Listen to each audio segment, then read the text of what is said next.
everyone, hope you all are well.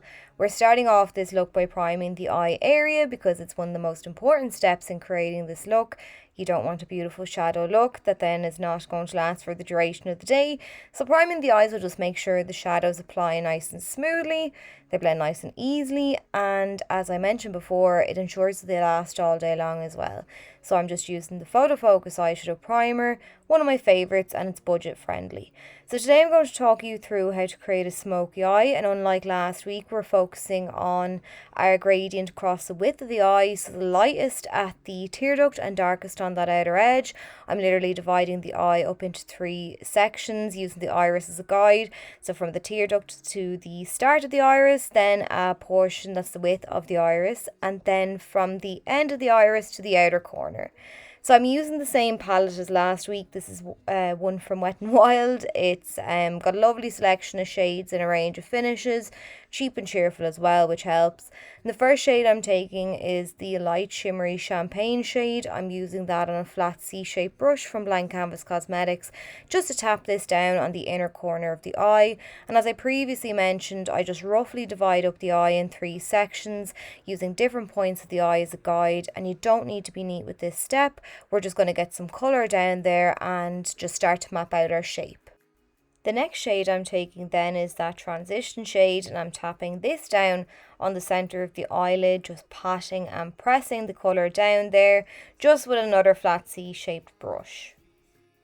Then I'm moving on to the darkest shade in the palette. I'm taking that matte brown and I'm using that same flat C-shaped brush. I'm just flipping it around to the other side now, and then I'm coating the remaining part of the eyelid with this shade, just dabbing it down there, patting and pressing it, and I'm bringing it up to the edge of the crease as well.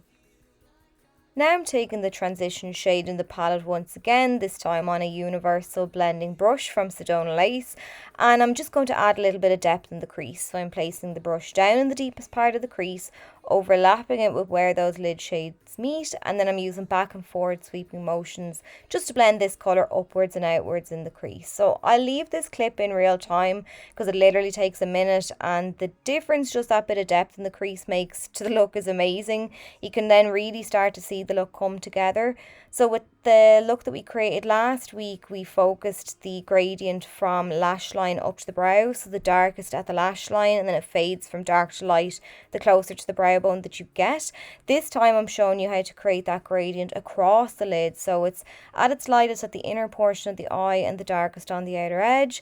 And creating a smoky eye in this way will help to elongate the eyes too, which is why I've focused on blending that crease shade outwards in the direction of the tail of the brow, just to further flatter the look.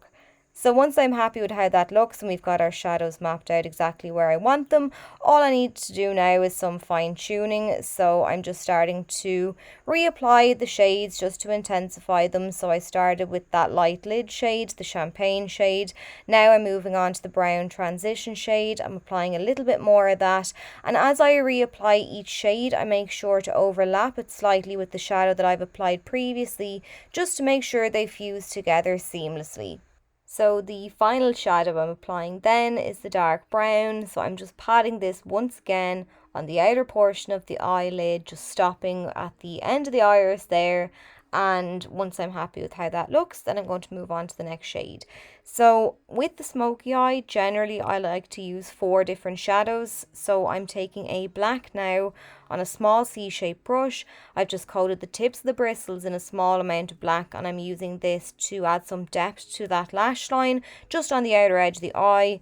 I'm very lightly wriggling this shadow into the lash bed and kind of pressing and pushing it in there just to add an extra bit of dimension to the outer portion of the eye. So now that I'm happy with how the upper area of the eye looks, I'm going to work on the lower. So I'm taking a pencil brush from Sedona Lace and I'm repeating some of the same steps as above. I'm taking that brown transition shade now, blending this all the way down along the lower lash line, taking it from outer to inner corner, making sure then it connects up on that outer edge. I don't want any gaps there. I want everything to flow nicely, and this is the only shade that I'm taking all the way across the lash line. With the dark brown then, I'm going to focus this more so on the outer half of the eyelid. I want to keep that depth predominantly to the outer edge of the eye.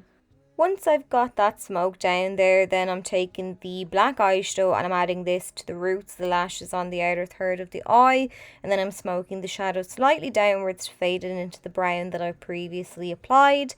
To finish off the look then, I'm taking the Urban Decay 24/7 Glide on Eye Pencil in 0. I'm running this along the waterline, and then I've added some of the Eyelure eyelashes, and now I'm taking the L'Oreal Air Volume Mascara and I'm using this to blend my own lashes in with the false ones. But then that's it.